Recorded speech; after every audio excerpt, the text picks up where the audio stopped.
जय हिंद साथियों, निशांति अकेडमी के करियर अफेयर्स में आप सभी का स्वागत है। इंडियन आर्मी का एक नया रिक्रूटमेंट आया है। टोटल यहाँ पे 190 वैकेंसी है। क्लास 10th पर ये नोटिफिकेशन निकाला गया है। अगर आपने मैट्रिकुलेशन करा है तो फिर आप इसके लिए अप्लाई कर सकते हैं। एज लिमिट 18 से 25 साल बोली गई है। यहाँ पे जो वैकेंसी आई हुई है वो CSBO ग्रेड 2 की है। CSBO का मतलब हो गया civilian switch board operator. Basically civilian switch board operator क्या होता है, जैसे कि अगर आपने अभी तक जैसे कभी भी कस्टमर केयर को कॉल करा होगा तो मेन जो कोऑर्डिनेशन है, जैसे मान लो कि अभी के समय में क्या है, जैसे मान लेते हैं थोड़ी देर के लिए आपके पास एयरटेल का सिम है, तो आपके पास एयरटेल का सिम है और आपने उसे पोस्टपेड करा हुआ है। तो जब आप उससे रिलेटेड कोई भी इश्यूज के लिए जब आप कॉल लगाएंगे एयरटेल कस्टमर केयर को, तो सबसे पहले वहाँ कुछ ऑप्शंस आएगा कि अगर आपको पोस्टपेड से रिलेटेड कोई भी जानकारी चाहिए तो 1 नंबर दबाएं। अगर आपको प्रीपेड से रिलेटेड जानकारी चाहिए 2 नंबर दबाएं। अगर आपको इंटरनेट से रिलेटेड कोई इश्यूज है तो 3 नंबर दबाएं, इस तरीके का। तो ये जो मीडिएटर होता है, जो अलग अलग डिपार्टमेंट से किसी कस्टमर को कनेक्ट कर रहा होता है, इन्हीं को हम लोग सिविलियन स्विच बोर्ड ऑपरेटर कहते हैं। ठीक है, तो जो जॉब प्रोफाइल है यहाँ पे CSBO ग्रेड 2 की, बेसिकली इसका काम क्या होगा, अलग अलग डिपार्टमेंट से जो भी कंज्यूमर है या जो कस्टमर है उसको कनेक्ट करना, ताकि जो है सही कोऑर्डिनेशन बैठ पाए। तो यहाँ पे जो सिविलियन स्विच बोर्ड ऑपरेटर है, इसका काम क्या होगा, communication and telephone exchange operator से जुड़ा हुआ। और टेलीफोन एक्सचेंज जिसमें वो जो टेलीफोन से जुड़े हुए जो भी इश्यूज होंगे उससे रिलेटेड वो काम करेगा, कम्युनिकेशन सपोर्ट का काम करेगा, ऑफिस कोऑर्डिनेशन का काम करेगा और रिकॉर्ड को मेंटेन करने का काम करेगा। तो ये है CSBO ग्रेड 2 का जॉब प्रोफाइल। और जो सैलरी आपको इस जॉब के अंदर मिलेगी, इसमें आपका बेसिक पे 21,700 रुपए है।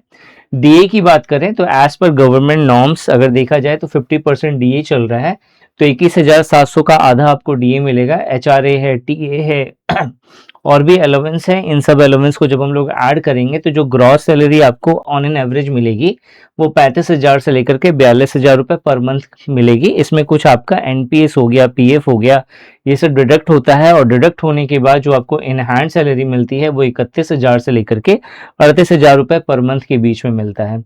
अब बात करते हैं कि अगर आप इसके लिए अप्लाई करना चाहते हैं तो यहाँ पे जो CSBO जो पोस्ट है वो एक्चुअल में ग्रुप C लेवल का पोस्ट है। और किसने ये नोटिफिकेशन निकाला है, ministry of defence, government of India ने निकाला है। अगर आप इसके लिए अप्लाई करना चाहते हैं तो क्लास 10th आपके लिए इम्पोर्टेंट है।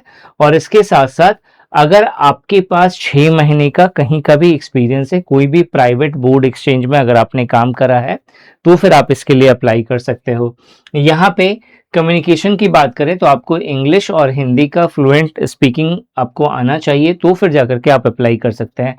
मतलब 2 इंपॉर्टेंट क्राइटेरिया हो गया, एक है 6 महीने का आपके पास एक्सपीरियंस होना चाहिए, और इसके साथ साथ जो है 6 महीने का एक्सपीरियंस होगा, कोई भी प्राइवेट बोर्ड एक्सचेंज में आपने काम करा हो उसका एक्सपीरियंस, और इंग्लिश और हिंदी में आपकी स्पीकिंग अच्छी होनी चाहिए, तो फिर आप अप्लाई कर सकते हैं। ठीक है, यहाँ पे जो लास्ट डेट है अगर आप अप्लाई करना चाहते हो तो 31 मई लास्ट डेट है। एप्लीकेशन 1 रुपया भी आपको पे नहीं करना है, एप्लीकेशन की फी पूरी तरह से नील है। अगर आप अप्लाई करेंगे तो indianarmy.nic.in इस साइट पे जाकर के आपको अप्लाई करना पड़ेगा। और ये जो एप्लीकेशन का पूरा प्रोसेस होगा वो ऑफलाइन होगा। आपको पहले साइट पे जाकर के आपको ऑफिशियल जो फॉर्म है, एप्लीकेशन फॉर्म, वो डाउनलोड करना पड़ेगा, और उसके बाद फिर आपको अप्लाई करके जो है सारा प्रोसेस लिख करके फिर आपको सबमिट करना पड़ेगा। और इस जॉब प्रोफाइल में 2 साल का प्रोबेशन पीरियड भी मेंशन करा गया है।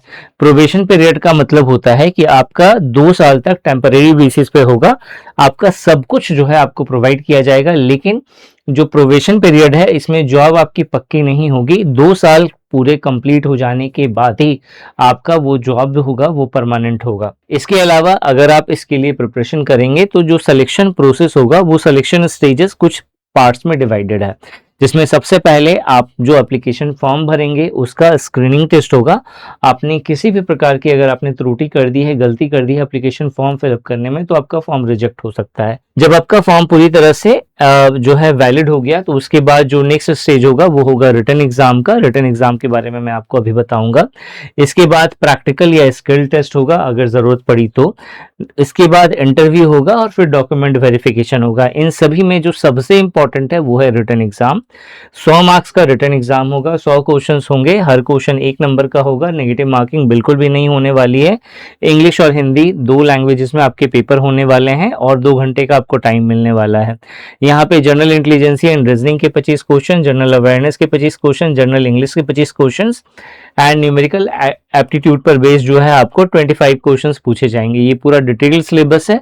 यहाँ से जो है आप पूरा का पूरा सिलेबस समझ सकते हैं। बाकी जो है आपको कहीं भी डाउट होगा तो कमेंट सेक्शन में कमेंट करके ज़रूर पूछना। इसी प्रकार से इंडियन नेवी और इंडियन एयर फोर्स का भी जो है नोटिफिकेशन आया हुआ है क्लास 10th के बिहाफ पर, बट वहाँ पे कोई एक्सपीरियंस नहीं बोला गया है। अगर आप उसके बारे में जानना चाहते हैं तो आपको सारे लिंक्स जो हैं आपको अवेलेबल हो जाएंगे इस वीडियो के साथ साथ और कमेंट सेक्शन में भी पिन करे हुए हैं। आप उन नोटिफिकेशन को एक बार जरूर गो थ्रू हुई। इस वीडियो में यही था। Thanks for watching this video and wish you good luck for your paper.